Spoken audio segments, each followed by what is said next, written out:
Hello guys, welcome back to Ved Vora smart learning और मैं सूरज कुमार आपका फिर से स्वागत करता हूं। कैसे हैं आप लोग? अच्छे होंगे, ठीक है।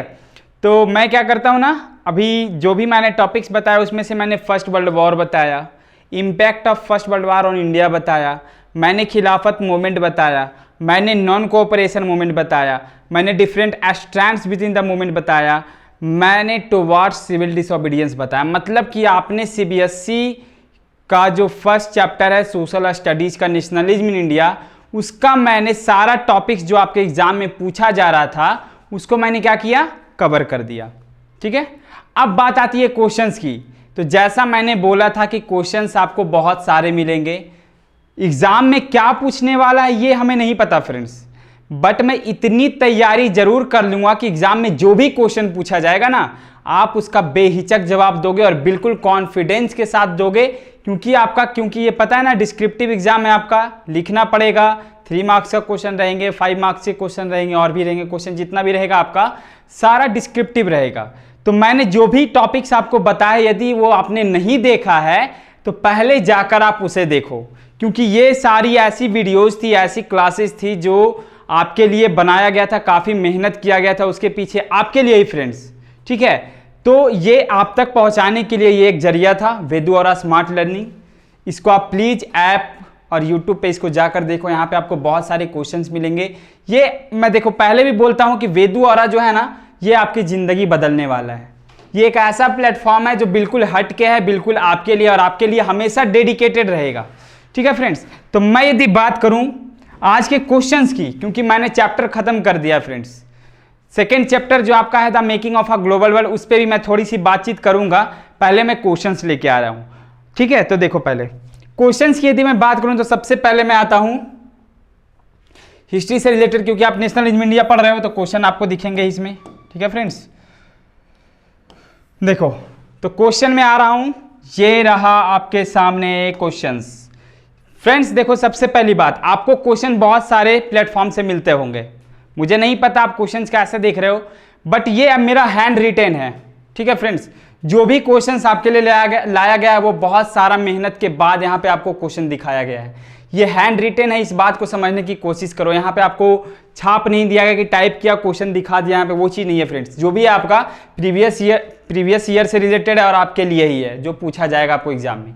सबसे पहला मैं यदि बात करूँ शॉर्ट आंसर क्वेश्चन की, 3 मार्क्स का जो आपको पूछा जाएगा 3 मार्क्स का, उसमें जो सबसे पहला क्वेश्चन है, जो मैंने बहुत सारा क्वेश्चंस को एक साथ रखा है फ्रेंड्स, कलेक्ट किया है, ठीक है। उसमें जो फर्स्ट क्वेश्चन है आपका, what was the main reason to withdraw the non cooperation movement. NCM का मतलब क्या होता है फ्रेंड्स, नॉन कोऑपरेशन मूवमेंट। और दूसरी चीज फ्रेंड्स, पहले एक बात जानो, मैं शॉर्ट से रिलेटेड आई थिंक कितना क्वेश्चन है मैं दिखा देता हूं आपको। आपका शॉर्ट से रिलेटेड कितना है, 15 क्वेश्चन के आसपास है, 15 क्वेश्चन है फ्रेंड्स। तो देखो टाइम क्योंकि कम है ना, और इतने सारे क्वेश्चंस को मैं एक साथ एक्सप्लेन भी नहीं कर सकता हूँ, काफ़ी लंबी वीडियोज़ ये हो जाएगी, जो आपके लिए फिर वो बोरिंग टाइप का लगने लगेगा। तो मैं इस वीडियो को जितना शॉर्ट हो सकता है उतना किया हूँ फ्रेंड्स। और दूसरी चीज़, आपको यदि लग रहा है कि मैं क्या करूँगा, लिखने का तरीका, सबसे पहले किसी भी आंसर को लिखने का तरीका आना बहुत ज़रूरी है फ्रेंड्स।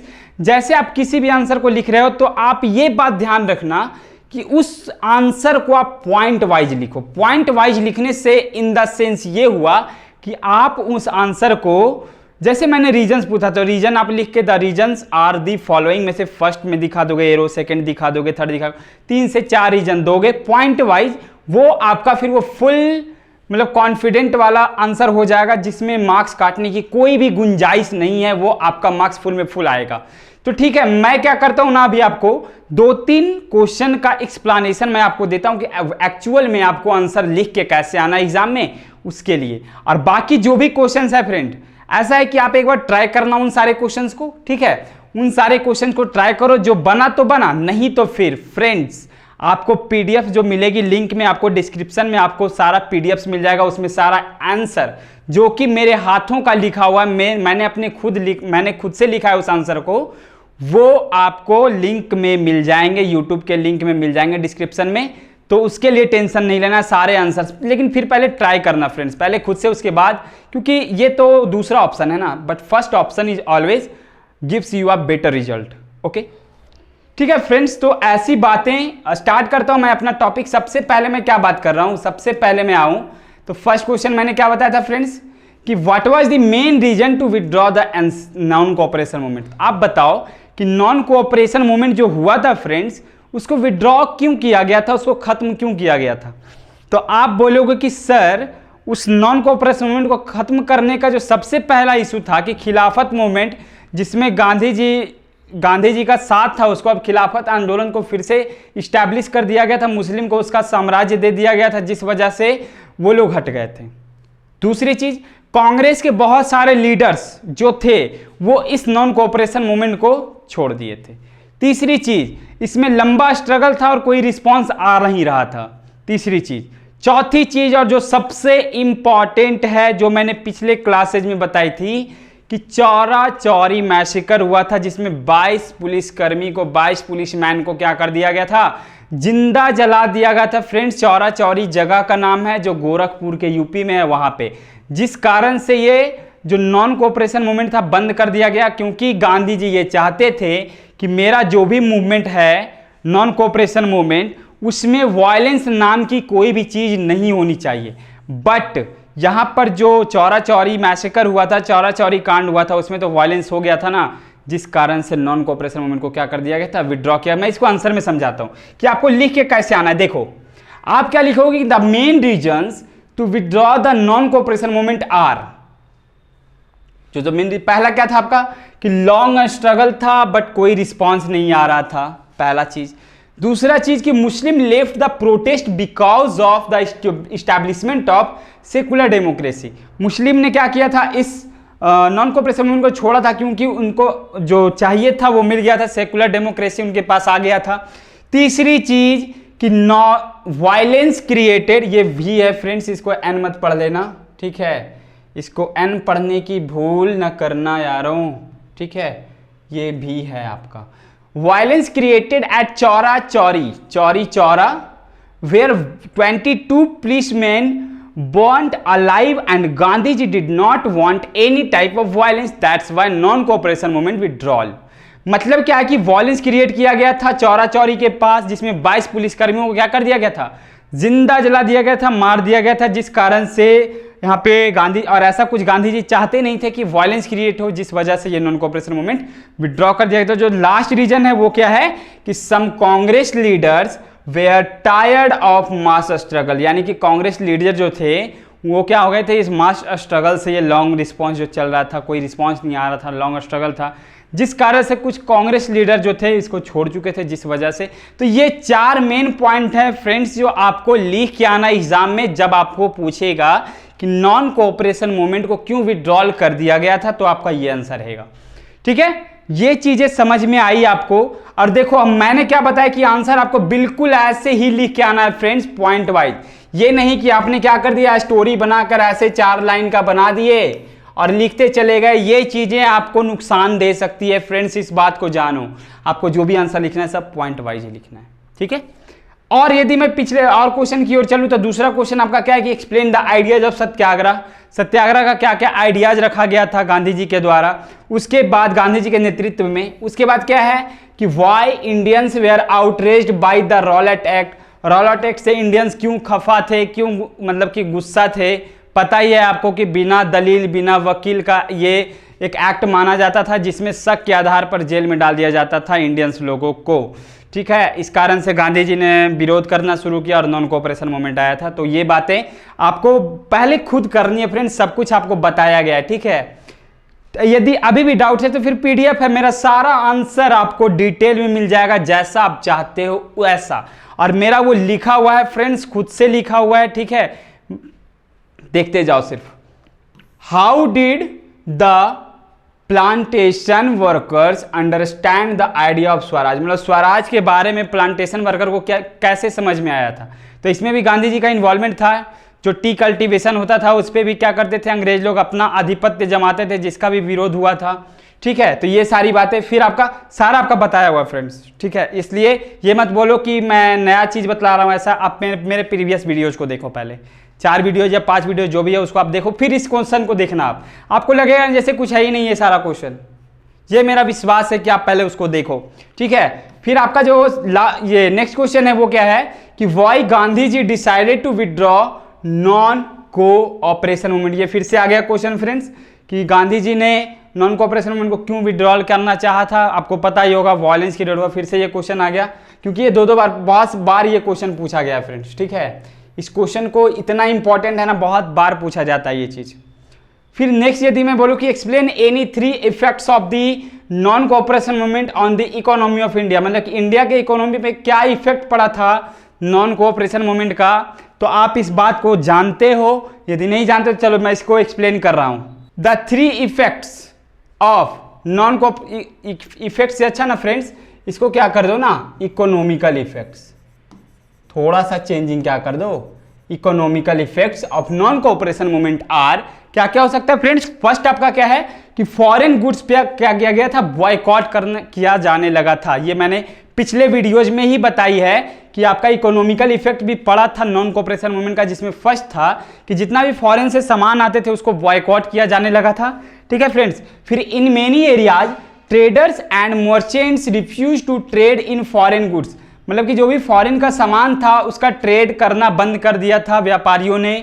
तीसरी चीज, फॉरेन क्लॉथ जो था were want usually and used only Indian cloth, मतलब इंडियन ने एक चीज और किया था कि जो भी फॉरेन का क्लॉथ था उसको बॉयकॉट कर रहे थे, उसको जला रहे थे, और सिर्फ खादी के कपड़े यानी कि इंडियन कपड़े पे ही जोर दिया जाने लगा था, जिस कारण से भी इकोनॉमिकल इफेक्ट पड़ा था नॉन कोऑपरेशन मूवमेंट का इंडियंस पे, क्योंकि ये इंडिया के द्वारा ही चलाया गया एक मूवमेंट था जिसको लीड कर रहे थे हमारे राष्ट्रपिता नेशनल फादर महात्मा गांधी। अब देखो नेक्स्ट क्वेश्चन की यदि बात करूं फ्रेंड्स, तो नेक्स्ट क्वेश्चन आपका क्या है कि what was the impact of the WW1, मतलब समझते हो WW1 रेस नहीं है फ्रेंड्स।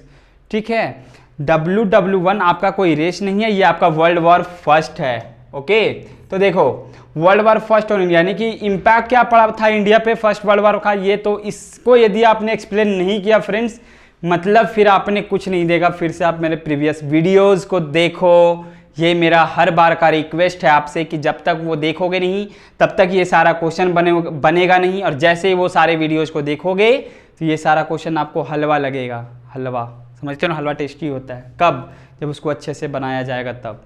चलो देखो next, why did India oppose Simon Commission, Simon Commission को इंडिया ने क्यों अपोज किया था। ये चीजें यदि आप नहीं जानते हो तो समझो इस बात को कि इंडिया में साइमन कमीशन जो आया था उसमें इंडियंस की भागीदारी बहुत कम थी, जिस वजह से इंडियंस को ये लगा कि जिस कमीशन को हम फॉलो करेंगे उसमें हमारे देश के कोई लीडर्स रहेंगे ही नहीं, तो फिर ये किस काम का मेरे लिए है, जिस वजह से विरोध हुआ था और साइमन कमीशन वापस जाओ का नारा दिया गया था। किनके द्वारा, लाला लाजपत राय के द्वारा। ये सारे आंसर्स आपको मिल जाएंगे PDF पे, यूट्यूब पे। यदि आप नहीं जानते हो तो टेंशन नहीं लेना है, मैं बार बार बोल रहा हूँ फिर से। देखो next question, explain how did salt march become the base of the base of to begin CDM, मतलब क्या होता है बता सकते हो, कोई बताओ जल्दी से फुल फॉर्म इसका।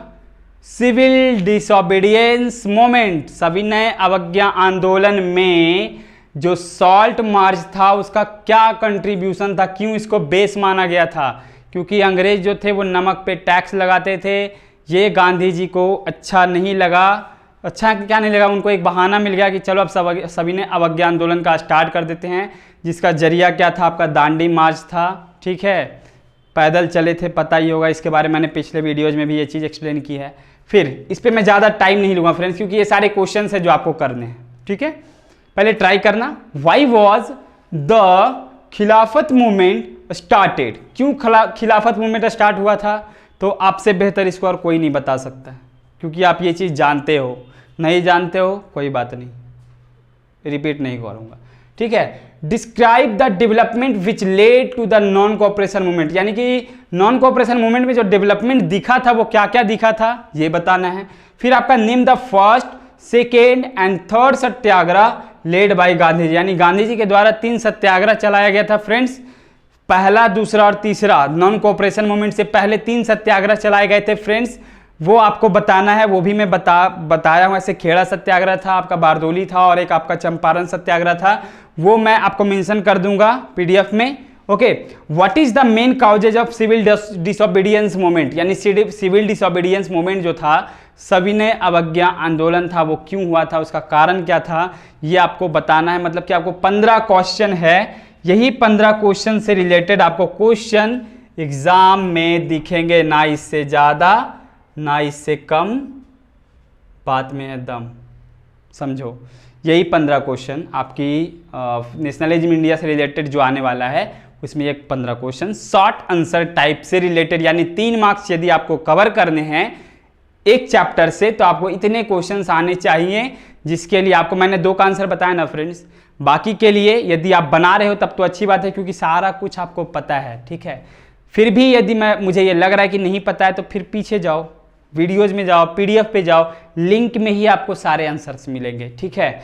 उसके बाद मैं बात करूं नेक्स्ट टॉपिक की, तो लॉन्ग देखो अब लॉन्ग आंसर पे आते हैं फ्रेंड्स। लॉन्ग आंसर में नेशनलिज्म इंडिया से रिलेटेड कुछ क्वेश्चंस हैं जो आपको जानने हैं, लेकिन देखो आपको पता है, यदि मैं बोलूं कि इसको हिंदी में एक्सप्लेन करो तो आप इजीली कर सकते हो, उस चीज को आप इंग्लिश में भी कर सकते हो, बट कैसे, कहानी बनाकर नहीं, पॉइंट बनाकर। देखो मैं जैसे फर्स्ट क्वेश्चन आपसे पूछ रहा हूं फ्रेंड्स कि how did the world war first create a new economical and political situation in India. मतलब कि इंडिया में वर्ल्ड वॉर फर्स्ट से पॉलिटिकल और इकोनॉमिकल जो सिचुएशन क्रिएट हुआ था, उसको आपको एक्सप्लेन करना है, कैसे हुआ था। तो ये चीज़ें जो आप करोगे, वो कैसे करोगे आप, कहानी में नहीं, कहानी में ट्विस्ट डालना है। देखो आंसर मैं दिखाता हूं आपको। आप लिखोगे sir the world war first create an economical and political which are as following.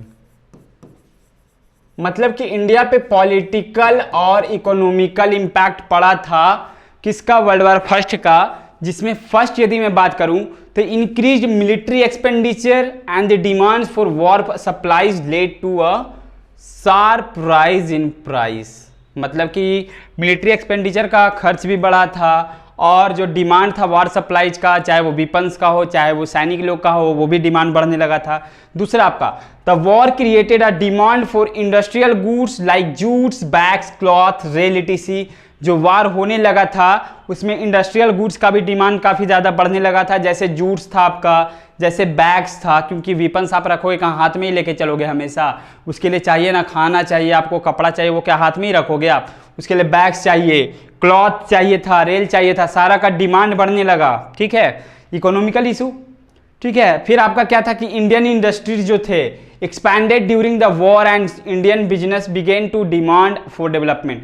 मतलब सोचो इंडिया के पास तो सब कुछ था फ्रेंड उस टाइम पे, आपके कपड़े भी थे, आपके वेपन्स वगैरह भी थे, सब कुछ इंडिया के पास अवेलेबल था। सोने की चिड़िया इज दी माई कंट्री, मेरा कंट्री क्या था पहले, सोने की चिड़िया थी ना। तो हुआ क्या था कि इंडियन इंडस्ट्री जो था उसका डिमांड बढ़ने लगा, तो एक्सपैंड होने लगा, ठीक है, एक्सपैंड होने लगा, मतलब इकोनॉमिकल ग्रोथ होने लगा इंडिया में। The war and Indian business began to demand for development, मतलब विकास के लिए, डेवलपमेंट के लिए इंडिया का जो बिजनेस है वो रफ्तार पकड़ना शुरू हो गया था, ठीक है फ्रेंड्स। उसके बाद मैं बात करूं, villagers were asked to supply soldiers. गांव वालों को ये बोला गया कि आप लोग भी चलिए मेरे साथ लड़ने के लिए, क्योंकि आर्मीज कम पड़ रहे थे। तो villagers were asked to supply soldiers, उनसे ये पूछा गया था क्या कि सोल्जर्स के सप्लाई के लिए। Spread of influenza cause 12 to 13 million deaths in India. कुछ ऐसा इफेक्ट भी हुआ था जो कि निगेटिव इफेक्ट था, जैसे क्या था उसमें से एक कि इन्फ्लुएंजा उस वक्त बीमारी भी फैली थी। उस इन्फ्लुएंजा बीमारी में आपका 12 से 13 मिलियन लोगों की मौत हुई थी सिर्फ इंडिया में। उसके बाद क्या था सोचो, the failure of crops in many part of India had created food shortage. यानी कि उस वक्त क्रॉप्स का क्या हो गया था, फेलर भी हो गया था, ठीक है, जिस वजह से बहुत सारे पार्ट में इंडिया के फूड शॉर्टेज की भी प्रॉब्लम देखनी पड़ी थी। उसके बाद जो नेक्स्ट है the nationalism grew stronger during world war first. यानी कि इंडिया में जो नेशनलिज्म का पौधा था, जो राष्ट्रवादी पौधा था, वो पनपना भी शुरू हुआ था। कब से? जब आपका फर्स्ट वर्ल्ड वॉर चल रहा था तब से, क्योंकि इंडिया को यही तो एक राह दिखाया था नेशनलिज्म का, तब जाके नॉन कोऑपरेशन मूवमेंट आया, खिलाफत इशू आया, सिविल डिसोबीडियंस मूवमेंट आया, ये सब तभी तो आया था ना। ये सारा जो इम्पैक्ट था किसका था? फर्स्ट वर्ल्ड वॉर का। सेकेंड क्वेश्चन जो आपका है फ्रेंड्स वो क्या है, why did Gandhi ji decide to launch a nation wide satyagraha against Rowlatt Act 1919। Rowlatt Act के खिलाफ एक नेशन वाइड लॉन्च किया गया था फ्रेंड गांधी जी के द्वारा। वो क्यों किया गया था, क्यों रॉलेट एक्ट का विरोध हुआ था 1990 में, उसको आपको एक्सप्लेन करना है अच्छे से, वो आपको आंसर मिल जाएंगे। इतना एक्सप्लेन करने का फ्रेंड्स टाइम नहीं है, ऐसा नहीं कि नहीं बता सकता हूँ फ्रेंड्स, पर टाइम इतना कम है ना कि बता नहीं, मतलब उसके लिए आपको पीडीएफ देख लेना, मेरा ही आंसर रहेगा फ्रेंड्स, आपको बिल्कुल सेटिस्फाई रहेंगे उस आंसर से, ये मैं गारंटी देता हूँ आपको। फिर आपका फ्रेंड्स क्या है कि how was Rowlatt act opposed by the people in India, explain with examples. यानी कि जो रॉलेट एक्ट था वो इंडिया के लोगों ने क्यों अपोज किया था, उसका विरोध किया था, आपको एग्जाम्पल से बताना है, एक्सप्लेन करना है। 5 मार्क्स का ये रहेगा friends. Describe the incident and impact of the Jallianwala Bagh massacre. Jallianwala Bagh जो हत्याकांड हुआ था फ्रेंड्स, उसका क्या इंपैक्ट पड़ा था, क्या वो इंसिडेंट था, उसको डिस्क्राइब करना है। ओके, नेक्स्ट क्वेश्चन आपका क्या कि why did Gandhi ji support the Khilafat issue. Gandhi ji ने खिलाफत इशू को क्यों सपोर्ट किया था, वो खिलाफत क्यों आया था इंडिया, क्यों सपोर्ट किए थे गांधी जी। ये सारी बातें यदि आपको नहीं पता फ्रेंड्स तो आपको मेरी वीडियोस देखने की जरूरत है, देखो आप जाके पहले, ठीक है। उसके बाद इसका आंसर आपको वही मिल जाएगा। What is the difference between non cooperation movement and civil disobedience movement. मैंने दोनों को अच्छे से एक्सप्लेन किया है, बट दोनों के बीच का डिफरेंस क्या है उसको मैं एक्सप्लेन कर देता हूं पीडीएफ में, ठीक है, सब देख लेना। उसके बाद आपका क्या है friends, what are the main features of civil disobedience movement हो जाएगी ये भी। उसके बाद how women groups participate in the civil disobedience movement, यानी कि वुमेन का एक बहुत बड़ा ग्रुप ने सिविल डिसोबीडियंस मूवमेंट में हिस्सा लिया था, वो क्यों लिया था, कैसे लिया था, एक एग्जाम्पल से आपको समझाना है ये चीजें। आपको सोचो 20 थी, 15 आपका शॉर्ट और 8 आपका लॉन्ग आंसर टाइप क्वेश्चन दिखेंगे एग्जाम में, इसी के अंदर रहेगा फ्रेंड्स, इससे बाहर नहीं आने वाला है क्वेश्चंस, इस बात की मैं आपको विश्वास दे सकता हूं। तो देखो पहले आप क्वेश्चंस को फिर से देख सकते हो, ठीक है। आपका ये क्या था, शॉर्ट आंसर टाइप था, फिर से आप चाहो तो स्क्रीनशॉट ले लो, ताकि आप जब पीडीएफ में दूंगा तो सीरियल वाइज ही दूंगा फ्रेंड्स, फर्स्ट का आंसर, सेकंड का आंसर, थर्ड का आंसर, फोर्थ का आंसर, ऐसे कर करके मैं 5th 6th 7 8 ऐसे करके मैं सीरियल वाइज आपको आंसर दूंगा। तो आप क्वेश्चंस का स्क्रीनशॉट ले लो, नहीं होता है तो, ठीक है, आप इसका स्क्रीनशॉट ले सकते हो। वेट मैं दिखाता हूं, आप ले लो इसका स्क्रीनशॉट। 4 क्वेश्चन ले लिए, फिर आपका आता है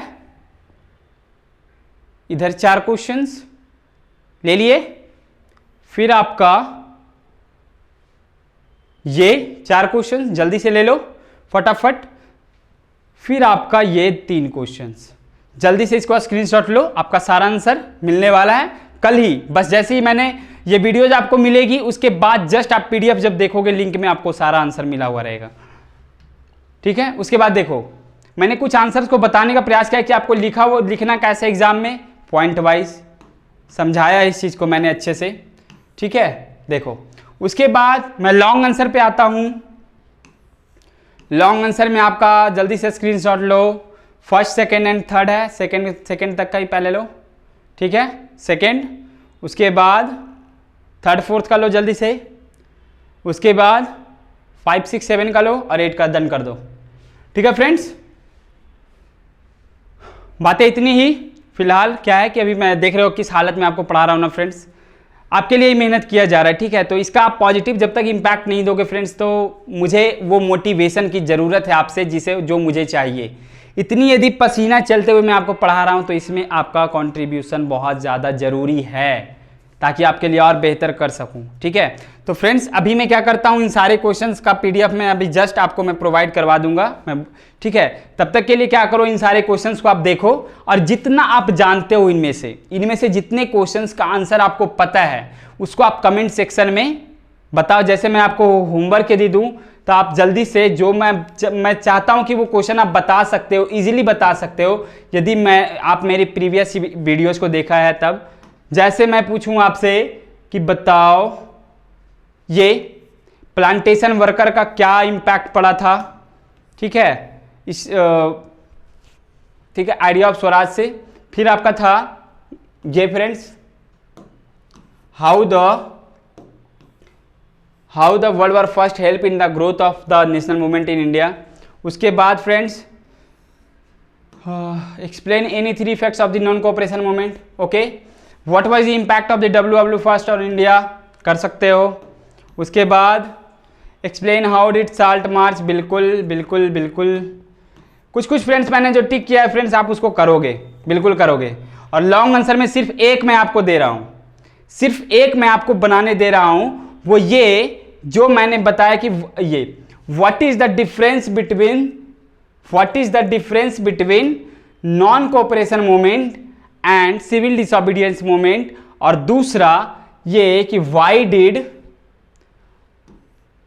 did Gandhi ji support the Khilafat issue. ये कुछ क्वेश्चंस, ये जितना भी क्वेश्चंस मैंने बताया ना फ्रेंड्स, वो आपको खुद से करना है। उसके बाद बाकी की जो भी आंसर्स है वो आपको मिल जाएंगे, टाइम पे मिल जाएंगे बिल्कुल। और जब नेक्स्ट क्लास में आऊँगा तो मैं किस चैप्टर पे आऊँगा, ये देखो, मैं नेक्स्ट क्लास में जब आऊँगा तो यहाँ से मैं शुरू करूँगा the making of a global world. बिल्कुल एक फ्लो में काम किया जाएगा फ्रेंड्स आपके लिए। ज्योग्राफी भी है, सिविक्स भी है, सब टाइम पे खत्म होगा। पहले आप इसको ये देखो, ठीक है। The making of a global world आपका स्टार्ट होने वाला है नेक्स्ट डे से। आपका आंसर PDF पे, सारी बातें आपकी इतनी थी। तब तक के लिए क्या करो, आप सारे क्वेश्चंस को देखो। मुझे दो इजाज़त, बहुत गर्मी है यार। Good bye.